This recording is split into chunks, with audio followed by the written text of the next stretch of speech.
আচ্ছা, এই যে অর্থনৈতিক ঘাটতি বা ডেফিসিট শব্দটা, এটা শুনলেই কি আপনার কাছে একটু জটিল মনে হয়?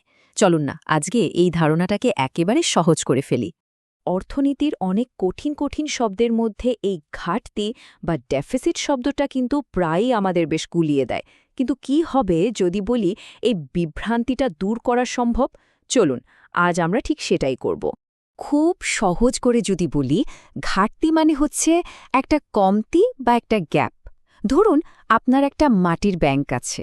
এখন সেখানে আপনি যা জমাচ্ছেন তার চেয়ে যদি বেশি খরচ করে ফেলেন, তাহলে একটা ফাঁক তৈরি হয়, তাই না?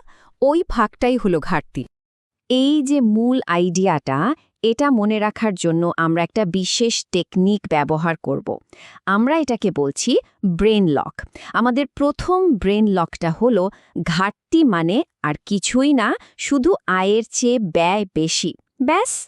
ওকে, তাহলে চলুন এই যে ফাঁক বা ঘাটতির কথা বললাম, সেটার পেছনের মূল অঙ্কটা দেখে নিই। এটা কিন্তু আসলে খুবই সাধারণ একটা সূত্রের ওপর দাঁড়িয়ে আছে। এভাবে ভাবুন, টাকা বাইরে যাচ্ছে, যেটাকে আমরা বলছি বহিঃপ্রবাহ, আর টাকা ভেতরে আসছে মানে অন্তঃপ্রবাহ।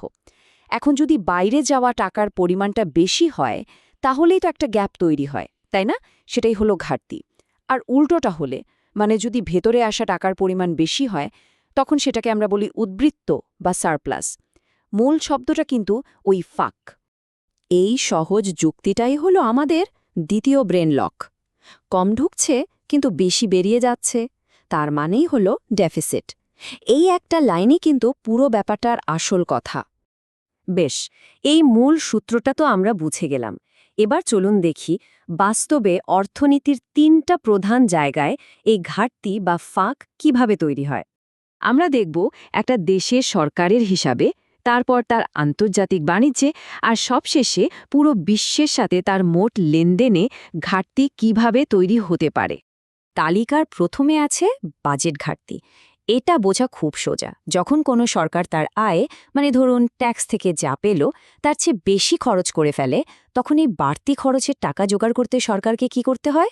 সাধারণত ঋণ নিতে হয়। আর এখান থেকেই চলে আসছে আমাদের পরের ব্রেন লক, বাজেট ঘাটতি আর সরকারি ঋণ। এরা যেন একদম হাত ধরাধরি করে চলে, কারণ ঘাটতি মেটানোর সবচেয়ে বড় উপায় হলো ধার করা। এরপর আসছে বাণিজ্য ঘাটতি। এটাও কিন্তু একটা আয় ব্যয়ের হিসাবই। তবে এটা হলো একটা দেশের আমদানি আর রপ্তানির মধ্যকার হিসাব। মানে যখন একটা দেশ বিদেশ থেকে জিনিসপত্র কিনছে বেশি, কিন্তু নিজের জিনিস বিক্রি করছে কম, ঠিক তখনই এই ঘাটতিটা দেখা দেয়। সুতরাং বাণিজ্য ঘাটতির জন্য আমাদের ব্রেইন লকটা কি? একদম সহজ। আমদানি যখনই রপ্তানির চেয়ে বেশি হবে, এর ফলে কি হয়? দেশকে তো আমদানির বিল মেটাতে হয়, আর তার জন্য বিদেশি মুদ্রা খরচ করতে হয়। এতে দেশের বৈদেশিক মুদ্রার রিজার্ভের উপর একটা চাপ তৈরি হয়। আর সবশেষে আমরা সবচেয়ে বড় ছবিটা দেখব। এটাকে বলে চলতি হিসাবের ঘাটতি বা কারেন্ট অ্যাকাউন্ট ডেফিসিট, সংক্ষেপে সিএডি। এর মধ্যে কিন্তু শুধু আমদানি রপ্তানি নেই, এর সাথে পরিষেবা, দেশের বাইরে থেকে আসা আয়, বিদেশ থেকে পাঠানোর টাকা বা রেমিটেন্স, সবকিছুই আছে। সহজ কথায়, সব মিলিয়ে যদি একটা দেশ থেকে টাকা বাইরে বেশি যায় আর ভেতরে কম আসে, তখনই এই সিএডি তৈরি হয়। তাহলে আমাদের পরের ব্রেন লকটা হলো, বিদেশে দেওয়া টাকার মোট পরিমাণ যদি পাওয়ার চেয়ে বেশি হয়ে যায়, সেটাই কারেন্ট অ্যাকাউন্ট ঘাটতি। একটা দেশের সাথে পুরো বিশ্বের আর্থিক লেনদেনের এটাই হলো সবচেয়ে কমপ্লিট চিত্র। এখন একটা খুব জরুরি প্রশ্ন, এই যে এত ঘাটতির কথা শুনলাম, এগুলো কি অর্থনীতির জন্য সবসময়ই খারাপ? উত্তরটা কিন্তু হ্যাঁ বা নার মতো অতটা সহজ না। এর মধ্যে কিছু সূক্ষ্ম ব্যাপার আছে। দেখুন, সব ঘাটতি কিন্তু একরকম হয় না। যেমন ধরুন, রাস্তাঘাট বা স্কুল বানানোর জন্য সরকার ধার করে একটা ঘাটতি তৈরি করল। এটাকে বলা যায় উৎপাদনশীল ঘাটতি, কারণ এটা ভবিষ্যতে দেশের আয় বাড়াতে সাহায্য করবে। কিন্তু অন্যদিকে যদি শুধু ভোগ বা অপ্রয়োজনীয় খরচের জন্য ঘাটতি তৈরি হয়, তখন সেটা কিন্তু অর্থনীতির ওপর একটা বোঝা হয়ে দাঁড়াতে পারে। তাহলে আসল কথাটা কি দাঁড়ালো? ঘাটতি তখনই ভালো যখন সেটা ভবিষ্যতের জন্য একটা ইনভেস্টমেন্ট হিসেবে কাজ করে আর নতুন আয় তৈরি করার সম্ভাবনা রাখে। এটা শুধু আজকের দিনের অতিরিক্ত খরচ হওয়া উচিত নয়। এবার অর্থনীতির আরও একটা খুব সাধারণ বিভ্রান্তির কথা বলি, অনেকেই কিন্তু ঘাটতি আর ঋণকে একদম গুলিয়ে ফেলেন, কিন্তু এদের মধ্যে একটা বেসিক পার্থক্য আছে। চলুন সেটা একদম পরিষ্কার করে নেওয়া যাক। ঘাটতিকে আপনি একটা প্রবাহ বা ফ্লো হিসেবে ভাবতে পারেন, ঠিক যেন একটা নদী যার মধ্যে দিয়ে এক বছরে কতটা জল বয়ে গেল। আর ঋণ হলো একটা স্টক বা মজুদ, যেমন ধরুন একটা বড় হ্রদ যেখানে বহু বছর ধরে জল জমে আছে। প্রতি বছরের ঘাটতিটা হলো ওই হ্রদে এসে পড়া নতুন জল। ঘাটতি আর ঋণের এই পার্থক্যটা মনে রাখা কিন্তু খুব জরুরি, আর এটাই আমাদের শেষ ব্রেন লক। ঘাটতি হলো আজকের ফাঁকটা, আর ঋণ হলো অতীতের সমস্ত ফাঁকগুলো জমে জমে তৈরি হওয়া একটা পাহাড়।